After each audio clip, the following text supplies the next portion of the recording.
PUCಯ ಒಂದು ಜಿಲ್ಲಾ ಮಟ್ಟದ 2ನೆಯ ಕಿರು ಪರೀಕ್ಷೆ ಡಿಸೆಂಬರ್ 2024.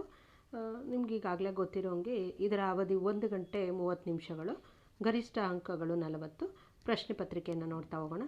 ಈ ಕೆಳಗಿನ ಪ್ರಶ್ನೆಗಳಿಗೆ ನೀಡಿರುವಂತಹ ಉತ್ತರಗಳಲ್ಲಿ ಸರಿಯಾದದನ್ನು ಆರಿಸಿ ಬರೆಯಿರಿ ಅಂತ ಇದೆ. ಬೇಸಿಗೆ ದಿವಸಕ್ಕೆ ಯಾವ ಮರ ತಂಪು? ಆಲದ ಮರ, ಬೇವಿನ ಮರ, ತೆಂಗಿನ ಮರ ಮತ್ತು ಮಾವಿನ ಮರ ಅಂತ ಇದೆ. ಹುಸಿನಿದ್ದೆ ಸಾಕು ಎಂದು ಕವಿ ಯಾರಿಗೆ ಹೇಳುತ್ತಾರೆ? ವೃದ್ಧರಿಗೆ, ಮಹಿಳೆಯರಿಗೆ, ಯುವಕರಿಗೆ ಮತ್ತು ಮಕ್ಕಳಿಗೆ ಅಂತ. ಲೇಖಕರು ಹೇಳುವ ಹಳ್ಳಿಯ ಹೋಟೆಲಿನ ಹೆಸರೇನು ಅಂತ ಇದೆ. ಆಯ್ಕೆಗಳು ಚಂದ್ರಭವನ, ಇಂದ್ರಭವನ, ಕಲಾಭವನ, ಮಹಾಭವನ ಅಂತ.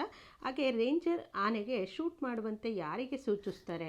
ರಾಮಪ್ಪನಿಗೋ, ದುರ್ಗಪ್ಪನಿಗೋ, ನಾಗರಾಜನಿಗೋ ಅಥವಾ ನಿರೂಪಕರಿಗೋ ಅಂತ ಹೇಳ್ಬಿಟ್ಟು. ಹಾಗೆ ಬಿಟ್ಟ ಸ್ಥಳಗಳಿಗೆ ಸರಿಯಾದ ಉತ್ತರವನ್ನು ಆರಿಸಿ ಬರೆಯಿರಿ ಅಂತ ಕೇಳಿದ್ದಾರೆ. ಕಲಾಂ ಅವರು ಡ್ಯಾಶ್ ವಿಶ್ವವಿದ್ಯಾನಿಲಯದಲ್ಲಿ ಸಂದರ್ಶಕರಾಗಿರ್ತಾರೆ. ಶೇಷನು ರಾಮಾಯಣದ ಕಥೆಯನ್ನು ಯಾರಿಗೆ ಹೇಳಿದನು? ಹಾಗೆ ಡ್ಯಾಶ್ ಬಗ್ಗೆ ಮೂಕರ್ಜಿಯ ದೂರನ್ನು ಹಳ್ಳಿಗರು ಕೊಡ್ತಾರೆ ಅನ್ನುವಂಥದ್ದು ಯಾರ ಬಗ್ಗೆ? ಹೆಡ್ ಮಾಸ್ಟರ್ ಬಗ್ಗೆ. ಮುಂದಿನದು ಹೊಂದಿಸಿ ಬರೆಯಿರಿ ಅಂತ ಇದೆ. ಅಬ್ಬಲಿ ಅವರ ರಸಬಳ್ಳಿ ಅನ್ನುವಂತಹದ್ದು, ಮುಕ್ತಕಂಠ, ಬೆಳಗು ಜಾವ, ತೆರೆದ ದಾರಿ, ಮುಂಬೈ ಜಾತಕ, ವ್ಯಕ್ತಿಪರ ಕವನಗಳು, ಹಾಗೆ ಗರತಿಯ ಹಾಡು. ಮುಂದೆ ಯಾವುದಾದರೂ 4 ಪ್ರಶ್ನೆಗಳಿಗೆ 2-3 ವಾಕ್ಯಗಳಲ್ಲಿ ಉತ್ತರಿಸಿ ಅಂತ ಇದೆ. ಇಲ್ಲಿ 4 ಪ್ರಶ್ನೆಗಳಿಗೂ ಕೂಡ ಉತ್ತರಿಸಬೇಕಾಗುತ್ತೆ. ಇಲ್ಲಿ 6 ಪ್ರಶ್ನೆಗಳನ್ನು ಕೊಟ್ಟಿದ್ದಾರೆ. ಹಿತ್ತಾಳೆಗಿಂತ ಬಲುಹೀನ ಯಾವುದು ಅಂತ. ಮಗು ಏನೇನು ಕಲಿಯಿತು? ಹಾಗೆ ಕಥೆಯನ್ನು ಯಾವ ರಸಗಳಲ್ಲಿ ಹೇಳಲೆಂದು ಮುದ್ದಣ್ಣ ಹೇಳಿದನು? ರೋಗಿಗಳು ಹಾಗೂ ಪಥ್ಯ ಮಾಡುವವರ ಬಗ್ಗೆ ಜಿದ್ದು ಯಾವುದು? ಡ್ರೈವರ್ ಅಬ್ಬಾಸ್ ಮತ್ತು ಕ್ಲೀನರ್ ಕೃಷ್ಣನ ಸಾವಿಗೆ ಕಾರಣವೇನು ಅಂತ ಇದೆ. ಹಾಗೆ ಆನೆಯನ್ನು ಹದ್ದುಬಸ್ತಿನಲ್ಲಿಡುವುದರ ಬಗ್ಗೆ ವೇಲಾಯುಧನ ಅಪ್ಪ ಏನು ತಿಳಿಸಿದ್ದ? ಮುಂದಿನ ಮೇನು ಕೆಳಗಿನ ಯಾವುದಾದರೂ 2 ಪ್ರಶ್ನೆಗಳಿಗೆ ಸಂದರ್ಭವನ್ನು ಸೂಚಿಸಿ ಸ್ವಾರಸ್ಯವನ್ನು ವಿವರಿಸಿ ಅಂತ ಇದೆ. ಮರಣ ಬಂದೀತು ಕ್ಷಣವು ಉರುಳಿ ಅನ್ನುವಂತಹದ್ದು ಬೆಳಗು ಜಾವ ಅನ್ನುವಂತಹ ಒಂದು ಪದ್ಯಕ್ಕೆ ಸಂಬಂಧಿಸಿರುವಂತಹದ್ದು. ವಿಜ್ಞಾನದ ಅಡಿಪಾಯವೇ ಪ್ರಶ್ನೆ ಕೇಳುವುದು ಅನ್ನುವಂಥದ್ದು. ಬದುಕನ್ನು ಪ್ರೀತಿಸಿದ ಸಂತ ಅನ್ನುವಂತಹ ಒಂದು ಗದ್ಯಕ್ಕೆ ಸಂಬಂಧಿಸಿರುವುದು. ಆನೆ ಬೇಲಿ ದಾಟಿ ಹೋಯಿತು ಸಾರ್ ಅನ್ನುವಂಥದ್ದು, ಇದು ದೀರ್ಘ ಗದ್ಯಕ್ಕೆ ಸಂಬಂಧಿಸಿರುವಂಥದ್ದು. ಕೆಳಗಿನ ಯಾವುದಾದರೂ ಒಂದು ಪ್ರಶ್ನೆಗೆ 5-6 ವಾಕ್ಯಗಳಲ್ಲಿ ಉತ್ತರಿಸಿ ಅಂತ ಇದೆ. 20ನೇದು ನಗರ ಜೀವನದ ಯಾಂತ್ರಿಕ ವಿವರಗಳು ಮುಂಬೈ ಜಾತಕ ಕವಿತೆಯಲ್ಲಿ ಹೇಗೆ ಚಿತ್ರಿತಗೊಂಡಿವೆ ವಿವರಿಸಿ ಅಂತ ಕೇಳಿದರೆ. ಒಳ್ಳೆಯದೊಂದು ಕತೆ ಹೇಳಬೇಕೆಂದಾಗ ಮುದ್ದಣ್ಣನ ಪ್ರತಿಕ್ರಿಯೆ ಏನು ಅನ್ನುವಂತಹದ್ದು. ಹಾಗೆ ನಾಗರಾಜನ ನಿಗೂಢ ಸಾವಿನ ಬಗ್ಗೆ ಜನರ ಅಭಿಪ್ರಾಯಗಳೇನು ಅಂತ ಇದೆ. ಮುಂದಿನ ಒಂದು ಮೇನು ಕೆಳಗಿನ ಯಾವುದಾದರೂ 2 ಪ್ರಶ್ನೆಗಳಿಗೆ ಸೂಚನೆಗನುಗುಣವಾಗಿ ಉತ್ತರಿಸಿ ಅಂತ ಇದೆ. 2 ಪದಗಳಿಗೆ ಸಮಾನಾರ್ಥಕ ಪದಗಳನ್ನು ಬರೆಯಿರಿ. ಪುಷ್ಪ, ಸಮರ, ಕಡಲು ಈ 3 ಪದಗಳಿಗೆ ಸಮಾನಾರ್ಥಕ ಪದಗಳನ್ನು ಬರೀಬೇಕು. ಹಾಗೆ 2 ಪದಗಳಿಗೆ ಧಾತುವನ್ನು ಬರೆಯಿರಿ ಅಂತ ಕೇಳಿದರೆ.